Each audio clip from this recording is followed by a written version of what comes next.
depois por eleições. Ora, além da própria independência política, o que é que Moçambique ganhou de lá até cá? O que é que ficou por conquistar e o que é que ainda se deve conquistar? Amado, bem-vindo aqui ao seu espaço de comentários. E para começarmos os nossos comentários de hoje, vou anunciar uma frase: a liberdade sem responsabilidade é uma ilusão.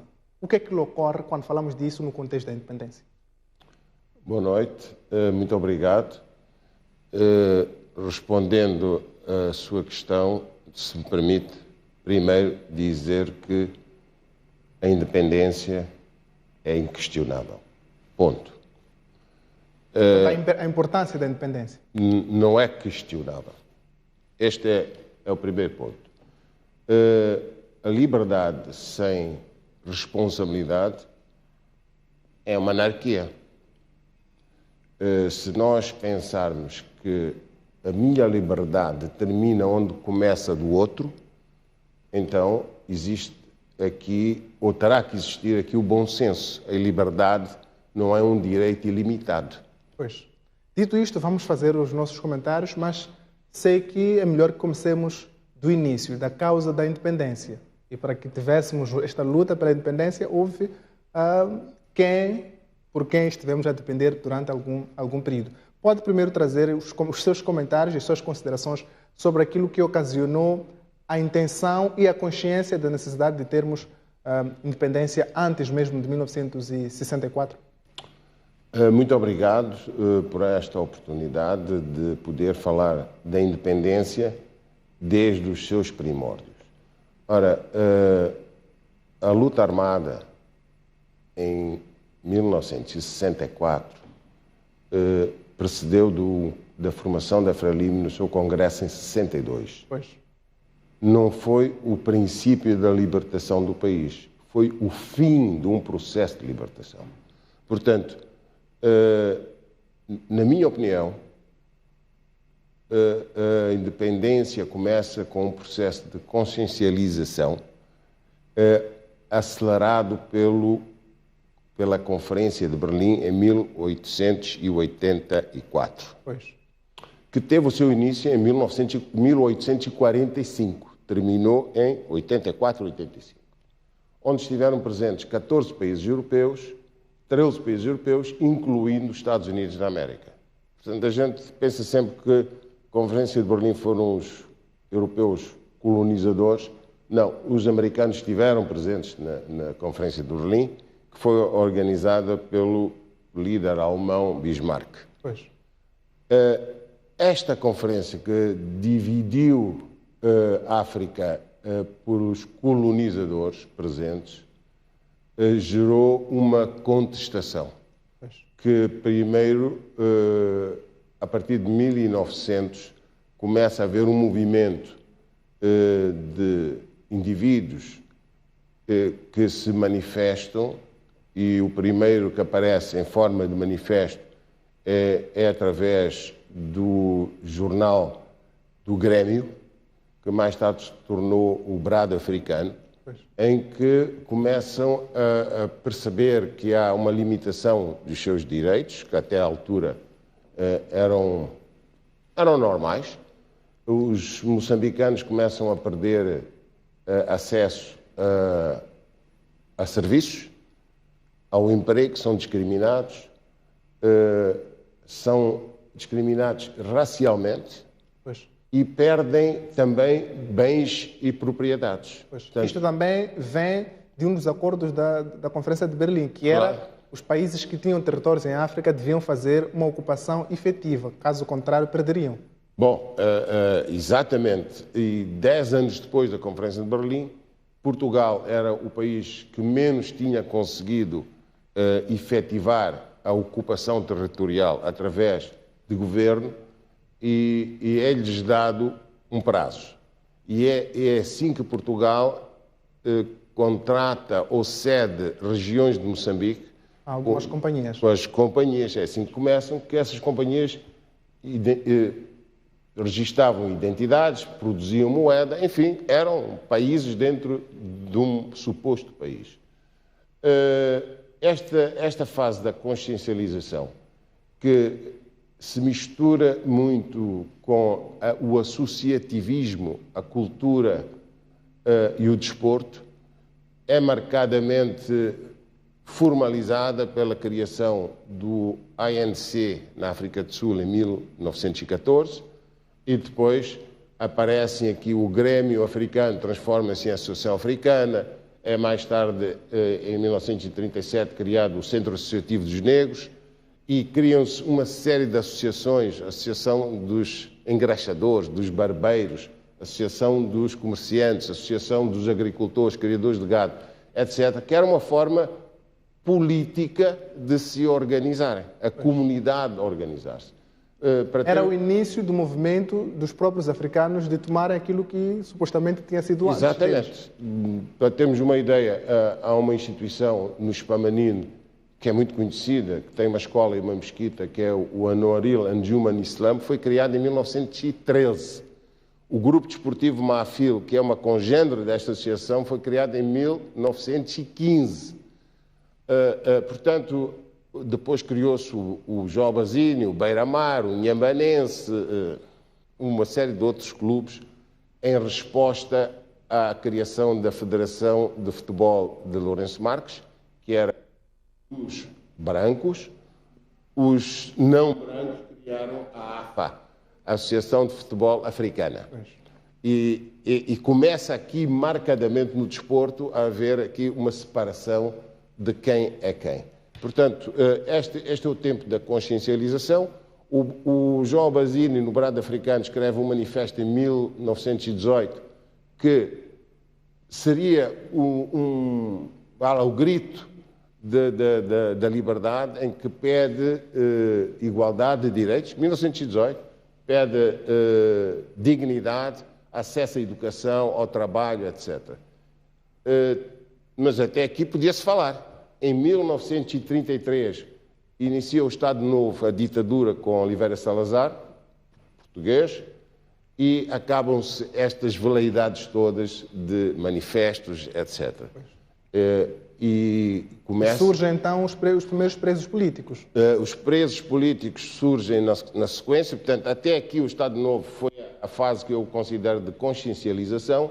A partir do Estado Novo 33 começa a fase da contestação, que atinge o seu culminar em 47, quando 6 ou 7 nacionalistas, nomeadamente Noémia de Sousa, Firmino dos Santos, João Mendes, Cassiano e outros, são presos pela primeira vez, há prisões políticas, deportados para a metrópole e nessa fase a metrópole, a capital do poder colonial, não tinha leis para os condenar, leis para condenar por crime político, então arranja uma forma inteligente e deporta-os para o exílio nas colónias onde eles não eram de origem. Portanto, esses moçambicanos foram espalhados pelo Cabo Verde, Guiné, Angola, São Tomé e Príncipe, etc. Daqui começa a contestação que nos leva aos movimentos que mais tarde, em 1961, Eduardo Mondlane cria a Frelimo, faz o Congresso de 62, em 64 inicia a libertação do país. Portanto, este é o percurso. Se nós quisermos, ao final deste programa, fazer uma avaliação, vamos ter aqui um problema. É que só vamos avaliar a fruta e esquecemos a semente. E se não tivermos reconhecido a semente, não vamos poder multiplicar a cultura de patriotismo e nacionalismo que nós criamos. Pois, Amado Kamal, partimos de 1884, Conferência de Berlim, desaguamos em 1974, que é onde necessariamente Moçambique ganha a independência. A proclamação aconteceu há quase 48 anos, um ano depois do fim da guerra, com a proclamação da independência a 25 de junho de 1975. Daí, o Estado moçambicano teve de tomar decisões para aquilo que era o projeto de Estado que tinha. Como é que olha para estas decisões e como é que elas impactaram no país? A nível econômico, tivemos uma economia centralmente planificada, a nível político tínhamos partido único, que era partido do Estado, e a nível social era praticamente todos a trabalharem por todos nós. Como é que estas decisões, para não falarmos da retirada dos colonizadores, dos brancos, retirada coerciva, como é que estas decisões todas impactaram e continuam a impactar a vida de hoje? Bem, para falarmos em termos económicos, se calhar, se me permite, Chave, vamos recuar a 1960, o que era a província de Moçambique em 1960. A província de Moçambique tinha um rendimento per capita de $260 em 1960. São números das Nações Unidas. Em 1973, tínhamos um rendimento per capita de $418. Hoje temos um rendimento, passados 49 anos, de 73 agora, ou 50 anos, temos um rendimento de $500. Ora, antes de entrarmos nos detalhes de como foi a governação, só para o telespectador perceber, parece que, bom, não está mal. Tínhamos $418 em 73 e agora temos 500. Bom, se transformarmos os $418 em ouro, na altura comprávamos 59 gramas de ouro. Hoje, com os $500, compramos 16,6 gramas de ouro. Portanto, numericamente parece que crescemos, mas perdemos 3,5, coeficiente 3,5 menos. Portanto, nós deveríamos, a manter o valor real do crescimento de 73, hoje deveríamos ter um rendimento per capita de $1.500. Temos um terço, 500. Portanto, agora, os desafios que nós tivemos pós-independência foram enormes. Primeiro, se voltarmos à minha declaração de princípios, a independência não se questiona. Os jovens que lutavam pela independência na altura, da sua idade, se for ver as fotografias dos nossos primeiros ministros, eram da sua idade.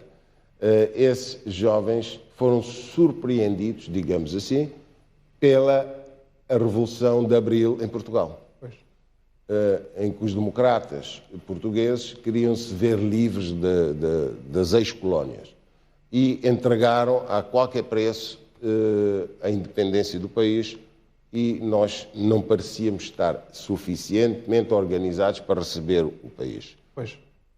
Kamal, está a dizer que os moçambicanos que receberam o país, nomeadamente liderados por Samora Machel, não estavam preparados para governar este país? Absolutamente, estou a dizer.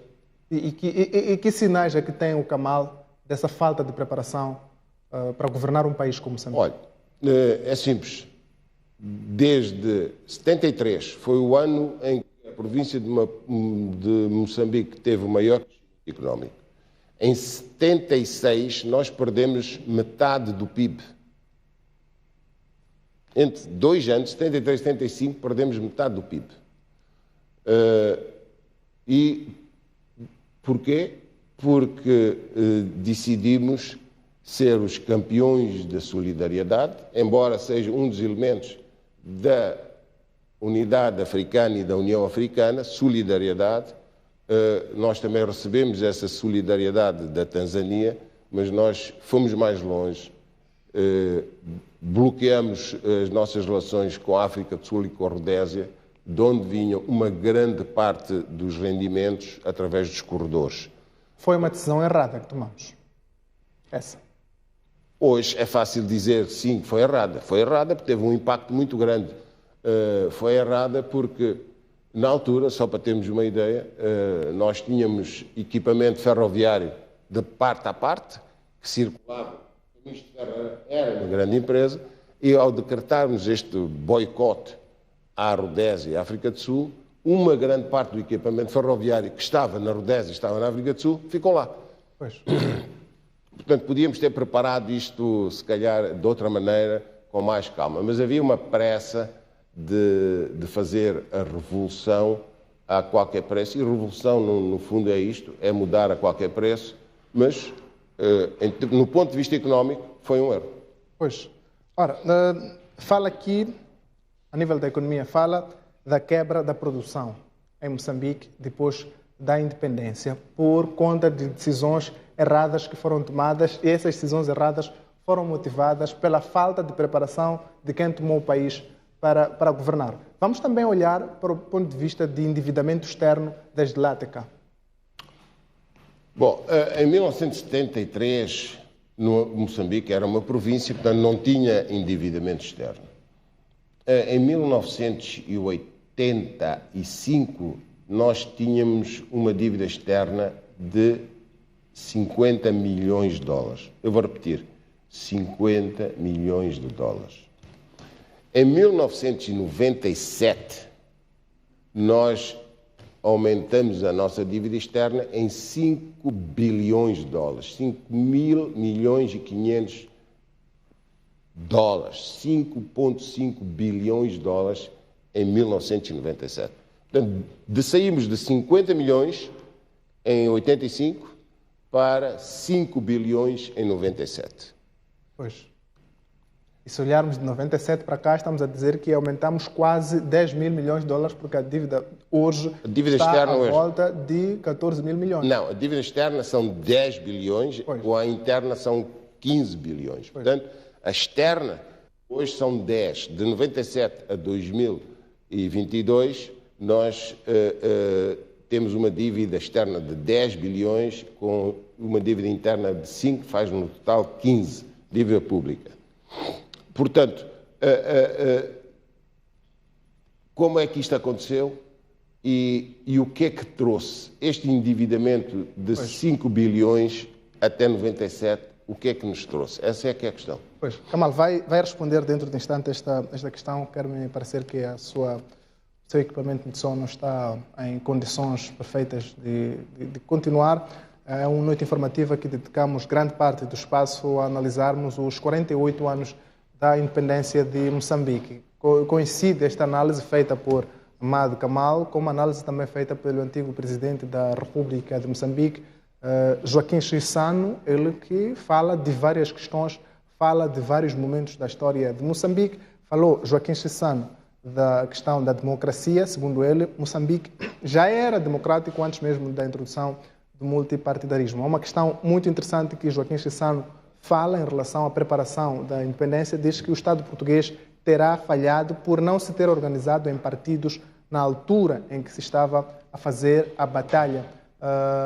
Tanto a batalha que se estava a enfrentar ou a levar a cabo para ganhar a independência em Moçambique. Diz ele que se tivessem organizado em partidos, quizá, talvez, tivessem conseguido garantir que Moçambique tivesse um sistema multipartidário já lá no início da existência do Estado moçambicano. Ora bem, Kamal, voltando a si, dizia que houve um endividamento que cresceu de forma exponencial de 1975, aliás, de 1980... 85, 50 milhões de dólares, em 1997, 5 bilhões de dólares. Pois. E o que é que causou este crescimento? Essa que é a grande pergunta. Bom, este endividamento acontece com a adesão de Moçambique a Bretton Woods, ao FMI e Banco Mundial. Também considera que isso foi um erro? Absolutamente. Por quê? Porque a cooperação e o endividamento deve resultar em algum crescimento. Pois. Quando nós olhamos para este endividamento e olhamos para o rendimento per capita, ou para o PIB, em 97, não houve nenhum crescimento. Portanto, é caso para perguntar para onde é que foram os 5,5 bilhões de dólares. Ora, a nível económico, os pontos que o Kamal traz como sendo muito importantes de fazer análise é a quebra de produção e também o endividamento externo. Ou há mais um ponto? Quebra de produção, endividamento externo, má gestão, naturalmente. Pois, má gestão da parte de quem tomou... Má gestão política, má gestão económica. Pois. Ora, vamos partir para o próximo tópico. A nível político, como é que olha para as decisões que politicamente o Estado moçambicano tomou desde 1975 até hoje? Bom, para já posso dizer que é positivo. A nível político, desde 75, as decisões que os líderes tomaram, tendo em consideração os precedentes que eu já mencionei aqui, não estar preparados, não ter um projeto de governação e provavelmente não estudaram os dossiês de desenvolvimento económico que a província de Moçambique tinha, emocionados com a revolução, motivados pela doutrina, fizeram alguns erros. Mas se voltarmos à minha declaração inicial, independência é inquestionável, o processo de revolução foi necessário, a implementação da justiça social através da dignidade que os moçambicanos adquiriram foi muito importante. Portanto, nos primeiros anos da independência, nota positiva. Pois, Kamal, começamos com um partido que era Partido do Estado, o que pressupunha não termos democracia nos moldes clássicos, e depois passamos por um período de 16 anos de uma guerra. Uns chamam de desestabilização, outros chamam de guerra civil. O fato é que o país esteve a ser assolado por uma guerra nas três regiões. E em 1992 alcançam-se os acordos de Roma, que trazem a Constituição de 1990. Como é que olha para este percurso? De 92 para cá, em 94 tivemos as primeiras eleições, e depois seguiram-se outros tipos de eleições. Tivemos eleições autárquicas, depois passamos a ter, nas últimas eleições de 2019, tivemos eleições provinciais. Era suposto que no próximo ano tivéssemos eleições distritais. Este percurso, o que é que permite ao país em termos de desenvolvimento econômico e até social? Bom, avaliando isto em 2023, é muito fácil dizer que a narrativa democrática ao modelo imposto pelo Ocidente não trouxe nada de novo. Há uma deterioração dos direitos fundamentais dos moçambicanos, e eu aqui, quando falo de direitos fundamentais, o primeiro é a qualidade de vida, saúde e educação era superior antes do que temos agora. Pois, quando diz que não trouxe nada de novo, está a dizer que não trouxe nada de bom ou simplesmente nada de novo? Não, de novo temos todos os dias notícias, temos debates na televisão, no Parlamento, com o Presidente, isso é o que não falta, mas não traz nada de novo, não passa de conversa. Pois. O que eu acho, porque eu vivi as três diferentes fases, eu acho que, apesar de nós não termos aquela democracia que os ocidentais dizem que é fundamental, mas não a praticam, estamos a ver agora na guerra com a Rússia e a Ucrânia, nós fomos atrás dessa narrativa, mas não trouxemos nada, não ganhamos nada com isso. Portanto, para dizer que é bonito ter eleições, custa uma fortuna, as pessoas fazem festa, os políticos discursam, mas não tem consequências. Eu ainda não vi nenhum político cumprir com as promessas eleitorais. Pois. Portanto, nem nós, nem os ocidentais estão a praticar esta democracia. E o fato disto ser apenas conversa, tal como o Kamal diz, em que é que resulta? Resulta na mediocridade e empobrecimento que nós temos. Pois. Eu acho que a democracia, nos modos em que a temos, é um ideal. É igual ao socialismo, marxismo, também é um ideal. Eu pergunto, qual é o país que mais cresce no mundo? Toda a gente sabe, é a China. Pois. tem um superávit de 4 trilhões de dólares. Qual é o país que se diz o pai da democracia nos últimos 50 anos? Estados Unidos da América. Tem uma dívida externa de 32 trilhões de dólares. Quais são os outros a seguir que se intitulam de democratas e impõem, através da guerra, essa democracia? Os europeus têm uma dívida de 32 trilhões de dólares. Eu pergunto, quem é que está certo? A China tem 4,2 ou 3 trilhões de dólares. A Rússia tem reservas de 372 bilhões de dólares. Quem é que está certo? Só para fazermos aqui os termos comparativos, todos nós, não vou dar nenhuma novidade, sabemos que Moçambique está endividado, falamos nisso há bocado. Pois. Somos, na minha ótica, empobrecidos. Mas então, agora vamos lá aos números. O que é que dizem os números-chave? Os números dizem que Moçambique deve externamente 10 bilhões de dólares e que, se dividirmos esta dívida per capita, nós podemos pagar em 3 meses e 15 dias, pagamos a dívida externa de Moçambique. Com que rendimento? Não, se tivéssemos que pagar cada um de nós a dívida, demorava, com salário mínimo de 100 dólares, demorava 3,5 meses, 3 meses e meio para pagar a dívida. Pois, certo? Se cada um pegasse, se cada um pegasse nos seus salários, demorava 3 meses e 15 dias para pagar a dívida externa, ficámos zero. Pois.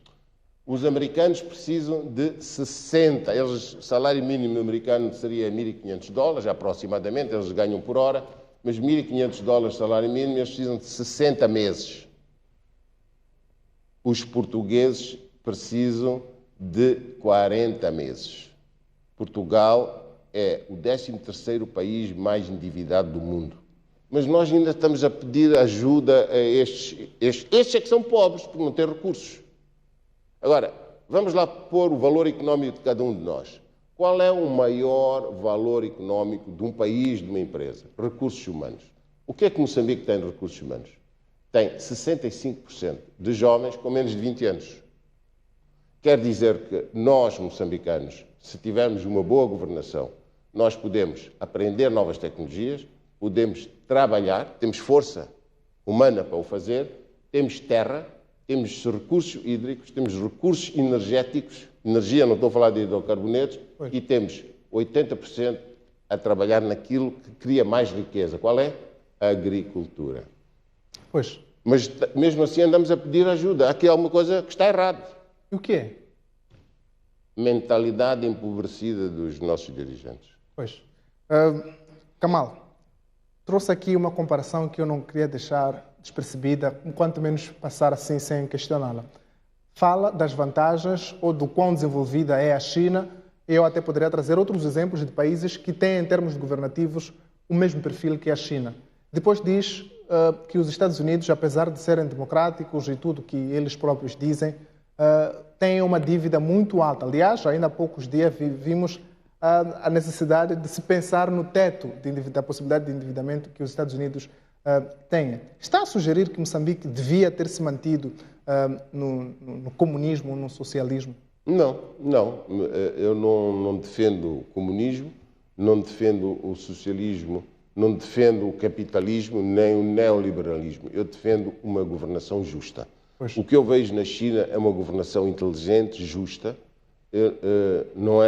China não é comunista porque nos últimos 15 anos criou mais bilionários do que qualquer outro país no mundo. Pois. Mas como é que se seleciona, por exemplo, um líder para ficar tanto tempo no poder? Competência. Temos que escolher pela competência, não é pela raça, não é pela tribo, não é pela região, não é pela religião, é competência e eles juntar-se a pessoas com competência também, meritologia. Kamal considera que Moçambique tem estado a falhar na indicação dos seus líderes? Absolutamente. Por quê?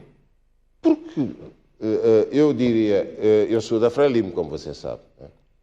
E acho que a Frelimo nivelou-se por baixo nos últimos anos.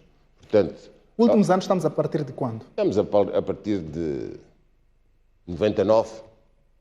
Eu fui deputado entre 94 e 99. A partir de 99 houve uma corrida de competências no partido e optamos por nivelar ao nível da oposição, que não era preciso ter competências e qualidades de legislar e de discutir política, mas era preciso estar ao nível da arruaça da oposição. E foi este o critério que nós escolhemos. Pois, Kamal, olhamos para a perspectiva económica, onde fala da quebra de produção por inexperiência e falta de preparação dos dirigentes que tomaram Moçambique logo depois da independência. Falou do crescimento do endividamento, que para si não era necessário que isso tivesse acontecido. E a nível político diz que, de forma geral, temos um balanço positivo, entretanto não precisávamos ter optado pela democracia nos moldes em que optamos, porque é só uma conversa, e diz que falta competência nos dirigentes que têm estado à frente de Moçambique. Olhando para estas duas perspectivas, que sociedade temos? Temos uma sociedade empobrecida. Apenas isso? A partir daqui, temos que fazer um diagnóstico pormenorizado para perceber porquê. Eu vou-lhe dar um exemplo que está nas redes sociais nos últimos dias. Ilustres intervencionistas da sociedade civil e políticos dizem que o sistema de educação nacional é precário. Eu diria, os resultados que saem do sistema de educação nacional são precários, medíocres. Mas a questão não está. Um dirigente do ensino superior diz que nós não podemos fazer milagres porque recebemos alunos que não sabem ler e escrever. Portanto, quer dizer que os tipos que chegam à universidade são iletrados. Sabem ler, mas não conseguem interpretar o que leem. E depois vamos para a escola, secundária e primária, e toda a gente se queixa. E ninguém toca no assunto, no ponto certo. Qual é o ponto certo? É que a educação aprende-se em casa e na comunidade e a instrução adquire-se na escola. Pois. E as famílias que responsabilizam o governo e as instituições públicas de não educar, elas próprias abstêm-se de educar os seus filhos. Ora bem, Kamal, olhamos para fizemos esta análise tripartida, económica, política e social. Aqui a nível social diz que por conta das opções políticas e económicas temos uma sociedade empobrecida. Ora, vamos recuar. No início da sua dissertação falou de dois momentos, a consciencialização e contestação. Como é que estes dois pensamentos, estes dois momentos poderiam ter sido importados para o pós-independência e ajudarem a tomarmos uma perspectiva diferente desta que temos aqui? Olha, Chave, você é incrível, porque tocou exatamente na murcha. O que é que faltou? Se recordar, eu disse que a consciencialização, numa etapa mais à frente, a contestação e depois a libertação, chegamos à independência e deitamos fora a semente. E qual foi a semente? Foi a razão da luta de libertação. Aqueles que iniciaram o processo da consciencialização e da contestação foram apagados da nossa história. Você não ouve falar da missão suíça. A missão suíça, que é hoje a Igreja Anglicana, tem... A Igreja Presbiteriana. Presbiteriana, desculpa, obrigado pela correção, está em Moçambique desde 1800, focada na saúde e educação. Nós apagamos, são os heróis. Pois. Nós apagamos estas organizações que eu mencionei, como o Anuaril Islam, o Mafil Islam. Até obrigamos o Mafil a mudar de nome, passou para Flamingos a uma determinada altura, depois da independência, e mais tarde, quando eu fui presidente do Mafil, foi o primeiro clube a readquirir o nome original. Mafil, mas a condição foi, tira o Islã. Tira o Islã, mas pelo menos já somos outra vez Mafil. Para dizer o quê? Olha, o Centro Associativo dos Negros foi fechado. Passou a um centro de saúde. A Associação Africana, onde começou o berço da consciencialização, estava o brado africano no resto do chão, hoje é uma boate, uma judge. Portanto, nós deitamos fora as sementes. Se você deita fora a semente, come a fruta e depois não replica, não consegue multiplicá-la. E em que é que isto poderia nos ajudar? Tanto os vestígios da nossa luta ou do início da nossa luta pela independência e pela autodeterminação. Em que é que nos poderia ajudar hoje? Iria ajudar na educação, de forma que não cometamos os erros que temos vindo a cometer. Se reparar, nós temos vindo a repetir os erros.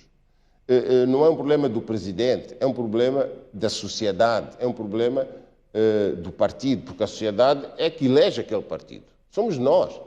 A gente é Frelimo ou é Renamo. Não, somos nós cidadãos, demitimos-nos das nossas responsabilidades. Eu, quando estava a ouvir o telejornal, alguém falava de direitos. Os direitos, sejam qual forem, não são usados, evaporam, desaparecem. Os direitos têm que ser utilizados, têm que ser usados.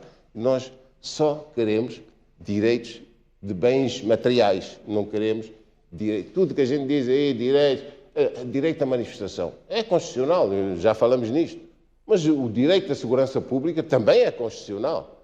Portanto, quando fazemos uma manifestação, devemos garantir que os não manifestantes tenham segurança pública. Portanto, estas questões de direitos têm que ser usadas, mas com moderação. Pois. Kamal, chegados aqui, estamos numa cronologia, vamos fazendo análise de cada um dos momentos da nossa história. Partimos de 1884 até os últimos tempos. Como é que olha para o Estado moçambicano de 48 anos de idade? Estamos bons, ou estamos bem, mal, ou poderíamos estar melhor? Estamos mal. Eu estaria... Não podia dizer outra coisa. Estamos mal. E vou usar números que eu já aqui mencionei. Se nós pegássemos no valor real do rendimento per capita em 1973, que eram 418 dólares, hoje deveríamos ter, para não crescer, mas manter o desenvolvimento da economia, hoje deveríamos ter 1.500 dólares. Nós temos 500 dólares. Pois. Kamal, estamos mal, este é o seu pensamento. Daqui em diante, para que possamos melhorar, o que é necessário fazer?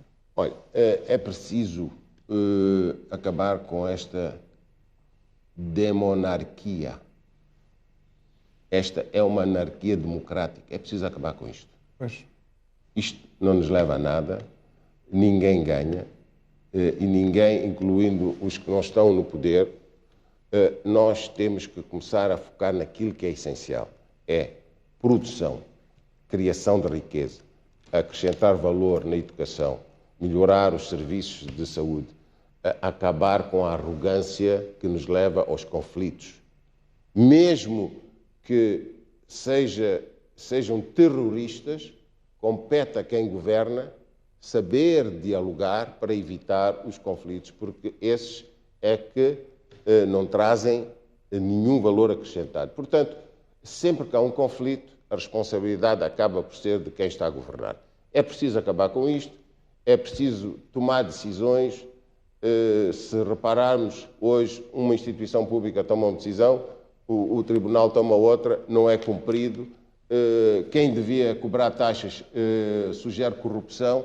Enfim, é uma demonarquia. Pois, podemos desmanchar esta expressão, só para que nós possamos compreender o que é que significa, como é que se manifesta esta junção de democracia e anarquia. Significa que estamos satisfeitos porque temos eleições de X em X anos, temos eleições autárquicas, agora queríamos ou vamos ter, não sei, eleições distritais, não faz sentido nenhum, nem provinciais devíamos ter, porque está à vista, o que funciona não é o eleito, é o nomeado. Portanto, estamos aqui a fazer de contas que vivemos numa democracia, mas de facto, estamos numa anarquia. Pois. Ora, também falou de uma outra coisa, disse que é preciso que reduzamos a arrogância para evitar conflitos. De quem é a arrogância a que se refere? Só pode ser de quem está no poder. Os prevaricadores vão existir sempre. Chave, você vai na rua e alguém diz alguma coisa que você não gosta ou que lhe ofende. Você tem duas opções. Ou ignora, ou vai ao combate. Certo? Mas se puser as duas coisas na balança, vai perceber que um combate que traga ferimentos ou destruição só perde quem tem. Quem tem é o governo. O prevaricador não tem nada.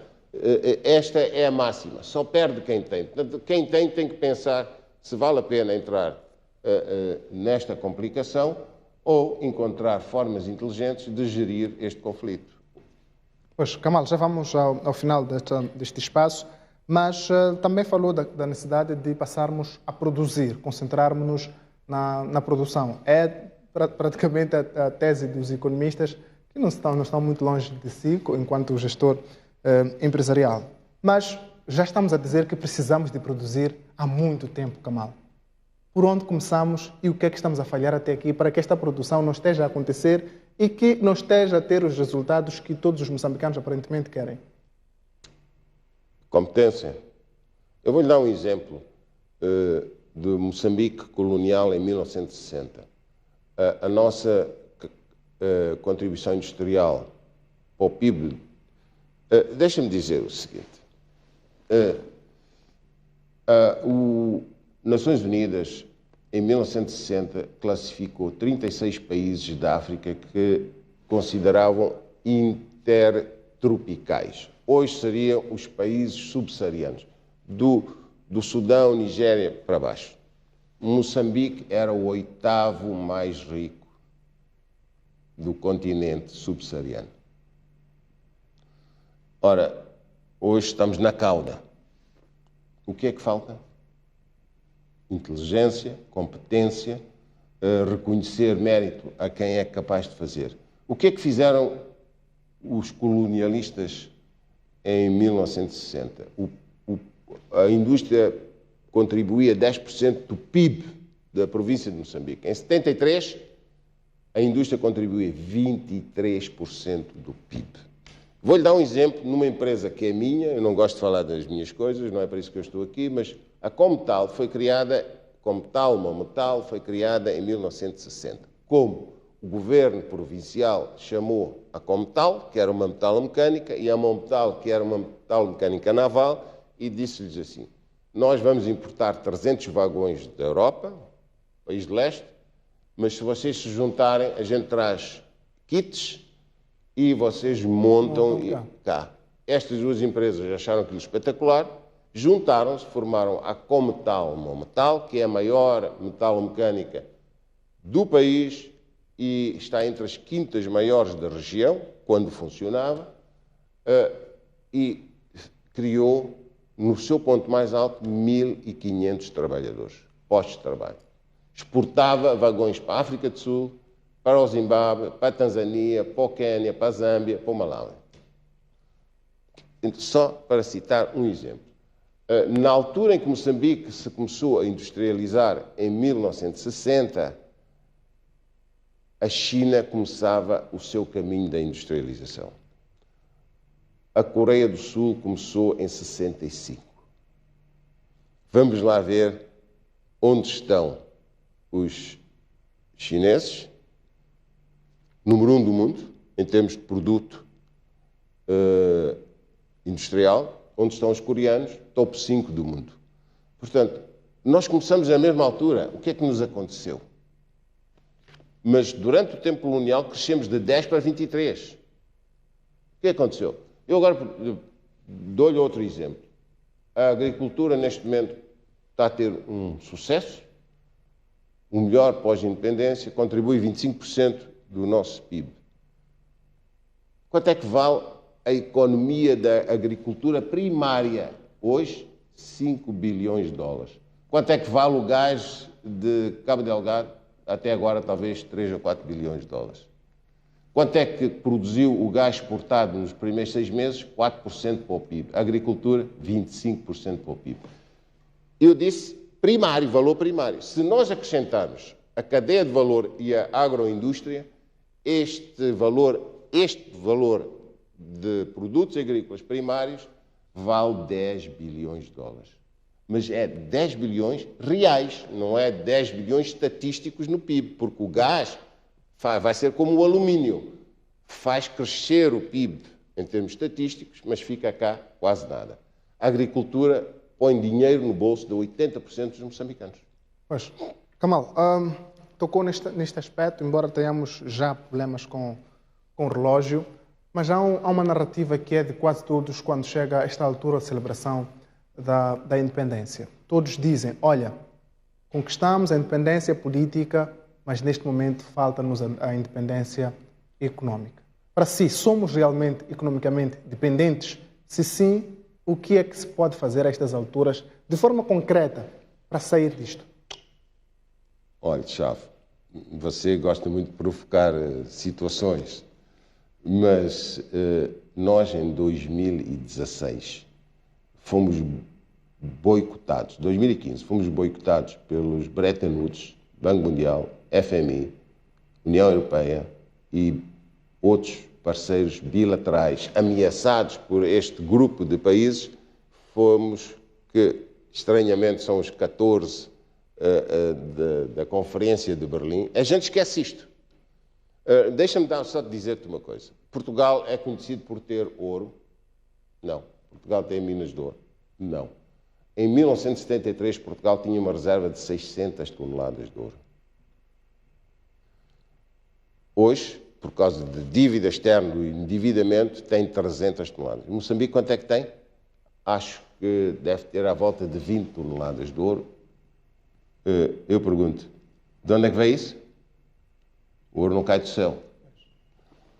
Respondendo à sua pergunta, nós em 2016, 17, 18, 19, vivemos muito bem sem Bretton Woods e a nossa dívida externa era menor.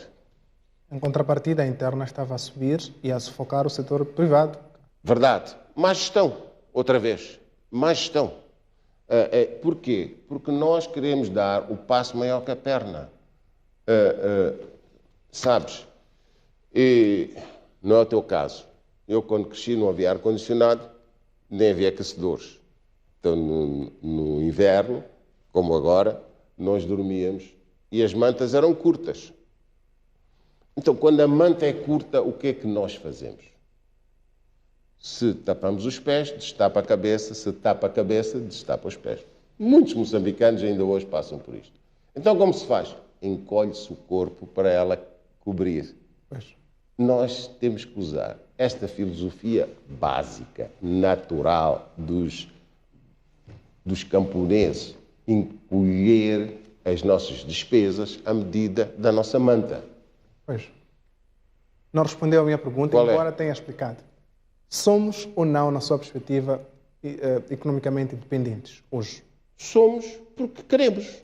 Ninguém nos obriga a ser dependentes. Nós podemos dizer, ok, inteligentemente, outra vez, para não reagir como fizemos na Revolução, vamos lá selecionar. O que é que nós queremos? Há uns que querem o BRT. Mas porquê que toda a gente sabe que, estou a falar da minha área, toda a gente sabe que a via férrea é a mais sustentável, é a mais barata em termos de rendimento e melhor e mais segura ecologicamente. Mas o Banco Mundial está a olhar para o BRT, que traz muitos problemas e é caríssimo. Estamos a dizer que há um projeto do Banco Mundial de 500 milhões de dólares para digitalizar a internet no país todo. Eu estou aí. Agora eu pergunto, temos 80% de iletrados. 80% de iletrados vão fazer o quê com a internet? Esta é a pergunta. 500 milhões de dólares. Não é melhor pôr isto na educação? Pôr isto numa campanha de educação familiar, Porque o problema não é a escola, o problema é de onde vem a criança. A criança vem de famílias que não dão educação. Pois. Portanto, para si, tínhamos que selecionar aqueles que nos apoiam de acordo com as nossas próprias necessidades, mas também não precisamos de pedir que nos deem muito dinheiro até para despesas que não precisamos. Mas eu pergunto, ontem ouvi com muita satisfação as ossanas da nossa grande ministra, minha amiga, de Negócios Estrangeiros, feliz porque iam dar 25 milhões de euros em 4 anos para a transição energética. Really? Transição energética? Se dessem para a agroindústria, não ganhávamos mais? A gente faz... Moçambique é um dos países que tem menor produção de CO2. Que transição energética? É este tipo de situações que nós não temos agenda. Vem um diz, dou transição, vem outro diz que, olha, é para o género. Mas género de quê? Nós tínhamos feminino e masculino. Género de quê? Agora, eu não tenho nada o que cada um faz com a sua orientação sexual em privado. Não venham a trazer para a praça pública as suas orientações sexuais. Pois. Agora, ainda por cima temos financiamento para isso? Isso é liberdade? Isso é demonarquia. Pois. Portanto, nós temos mesmo é que tomar uma decisão sobre aquilo que são as nossas necessidades. Isso poderia, em algum momento, implicar a retirada de alguns parceiros, como o Fundo Monetário Internacional, o Banco Mundial, ou teríamos que os obrigar a entrarem eles, havendo uma agenda nossa? Bom, os parceiros, entre aspas, empobrecedores, não nos obrigam. Eles vêm e sugerem. E nós dizemos que sim. E muitas vezes só para sair na televisão e na fotografia dizer que vamos, eu, diretor nacional, eu, ministro, vou fazer isto. Eu pergunto, eu sou transportador. Estrada Nacional número 1 é uma desgraça. Nós, desde os últimos 30 anos, já gastamos, estou a adivinhar, 3 bilhões de dólares na Estrada Nacional. Vamos lá tirar 300 milhões e apostar na cabotagem. E outros 500 milhões a apostar na via férrea. Não tínhamos melhores soluções. Uma linha férrea pode durar 100 anos. Pois. Ora, Kamal, já quase terminamos. 3 palavras que definem Moçambique em 48 anos. Somos um país com potencial enorme para liderar o mundo nos próximos 25 anos. Até 2050, se nós tivermos a atitude que tem o Ministro da Agricultura, o Ministro dos Transportes, o Ministro das Finanças, nós podemos, se for generalizada para o Ministro das Obras Públicas, estava-me a esquecer dele, o Ministro da Defesa, são os ministros que eu sou fã. Se tivéssemos este nível de competência no resto do governo, daqui a 30 anos, nós éramos um país em vias de desenvolvimento. Pois, Kamal, muito obrigado pela sua participação no Noite Informativa. Vemo-nos na próxima quarta-feira. Obrigado, eu. Pois, Boa noite. Fim do espaço de comentários com Amado Kamal.